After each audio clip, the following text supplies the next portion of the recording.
since 1991. Birds and people are living together in seemingly perfect harmony, until one day a young man catches fire. This is Phoenix.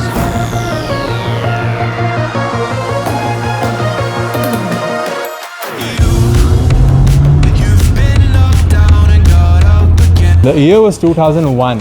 Fast and Furious had just come out, Honda had just launched the CT VTEC, and people here were experiencing finally what good Japanese engineering felt like. And while everyone was enjoying straight line speed, this Japanese legend was quietly sitting in the corners with its handling prowess. Welcome back to Wheels and Gorangs, when cars had a soul, episode 3, presenting the Mitsubishi Lancer SFXi.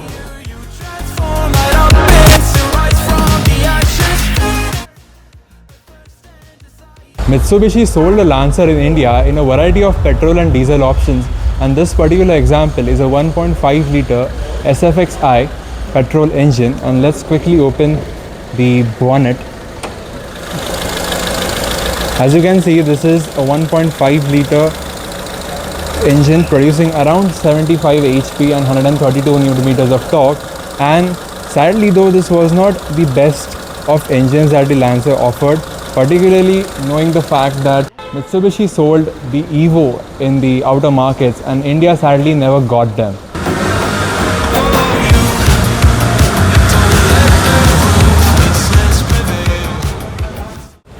The Lancer measured around 4.2 meters in length and had a wheelbase of 2500 millimeters, making it marginally bigger than the Honda City of that time. The width of the Lancer measured at 1.6 meters, making it as wide as the Honda City. Let's see what SFXi really meant for the Lancer. The Lancer SFXi featured a full body kit all around, including this front lip, the side skirts, as well as the back lip at the below of the back bumper. It moved on from the GLX steel wheels to these beautiful patterned alloy wheels. The SFXi kit also got this beautiful rear spoiler that really completed the Lancer's look.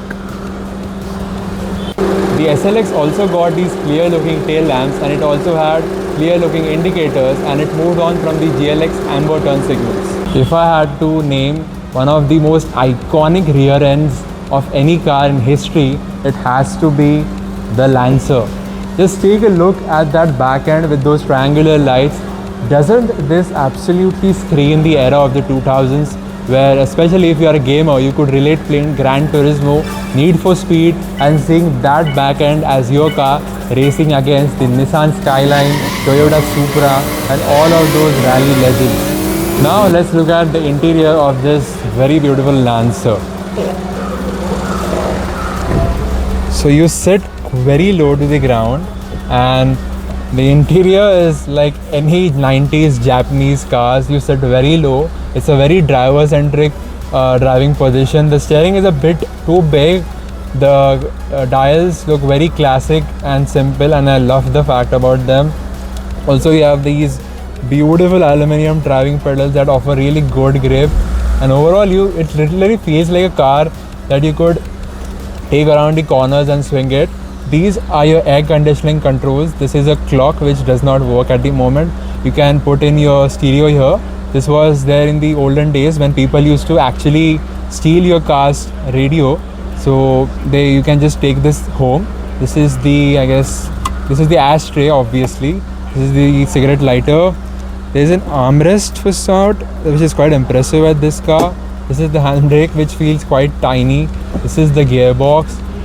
This is a glove box, which is quite good. I think this is another glove box, which is also quite nice because there is no airbag here. There are no airbags in this car. I think there isn't even an ABS. This is a mirror, manual dimming, no auto dimming obviously. These are the visors with a ticket holder. It's quite flimsy. There's this visor here, which does have a mirror, but it's quite useless. These lights, honestly, you know, the keychain torches are more brighter than these lights. And overall, who cares about those things, because this car is made for only one purpose, and which is, let's sit at the back, which is not really the ideal point of the Lancer. So let's just do it anyways. I'm 6'2" by the way, and Yeah, I don't fit one bit in this car. I mean, I could probably do a very short trip quite uncomfortably. The third is quite reasonable. You have power windows because this is the SLXi, and surprisingly, you also have this armrest, which is quite thick. And I mean, it's not really the best seat. There's no under thigh support, and yeah, this is not really the best place. The best place is really here. This car is not sugarcane juice compliant. This takes proper petrol.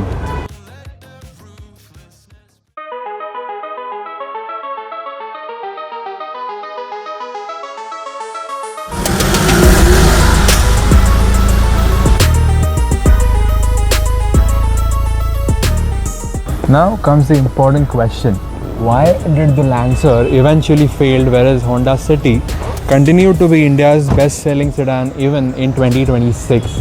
There are three main reasons for that. Let's get to know them. Firstly, it was Mitsubishi's engine. The Lancer never really got a very peppy motor, whereas Honda was continuously updating the IV tech, and even then it was a segment leader in power, whereas Mitsubishi tried to opt for a fuel-efficient route, which was a big mistake for a car with such good pedigree. The second big reason was the lack of updates on the interior. This car came out in 2001 and it generally remained similar throughout its cycle, and as you can see, the interior has not aged very well because Mitsubishi never really took lessons from the Honda City, and they did not update the interiors, they did not update the features list, and as well as because of that, buyers started to shift towards the City. The last reason was Mitsubishi's after-sales services. Honda was ever growing its dealer network and service centers to tier 2 and tier 3 cities, whereas Mitsubishi was only available in the tier 2 and tier 1 market, and that immediately cut off the overall sedan culture for Mitsubishi, especially when they discontinued the Lancer line globally in 2016 to focus on crossovers and SUVs.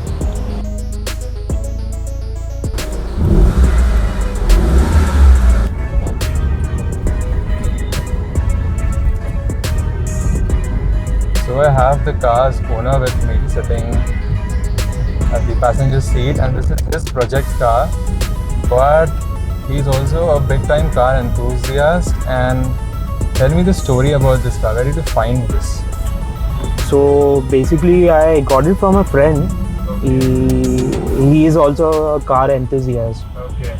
So I liked the car, it was very clean. Okay. I liked the car, but I didn't like the color, it was British green. Yeah. So I repainted the car, done some rust problems. Right. That's it.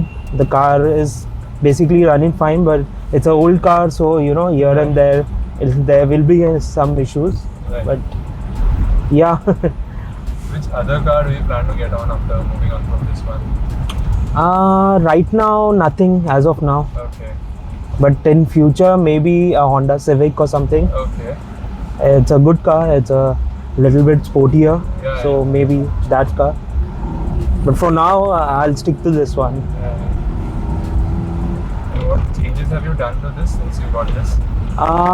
Nothing. Just a repaint and a restoration. The brakes and everything I've changed. Okay. The bite is good by the brakes. Yeah. What other cars do you own? So I have a 2013 Mercedes GL. U-Turn? Yeah, you can take a U-turn. Okay. I have a 2013 Mercedes GL. Okay. It's a launch edition, and I have a 2008 Toyota Innova. Still going on. Yeah. So that's a very good car and very reliable. Right. And I have a BMW E90 Oh, 325. Yeah, 325i. Okay. So that is also my project car, but it's still stuck in workshop for some, I don't know, issue, Okay. electronic issue or something. Okay. So let's see. You have a lot of projects. Yeah. Oh man, okay. And what do you think about the Lancer as such? It's a good car, but the company is shut down, so you know, the getting parts and everything, it's Right. a little bit difficult. But it's a good car for daily drive, and the mileage is also good. In city, I'm getting around 13, 14 with this E20 blending How with. does this car work with ethanol? Good. I'm still getting 13 mileage in the city, so Okay. it's pretty good. Okay. Such a joy to drive. Like, the feeling is so raw, right? New cars are so filled with electronics, driver Yeah. aids. This is completely raw. Like Raw. if I let off the clutch, the car will die.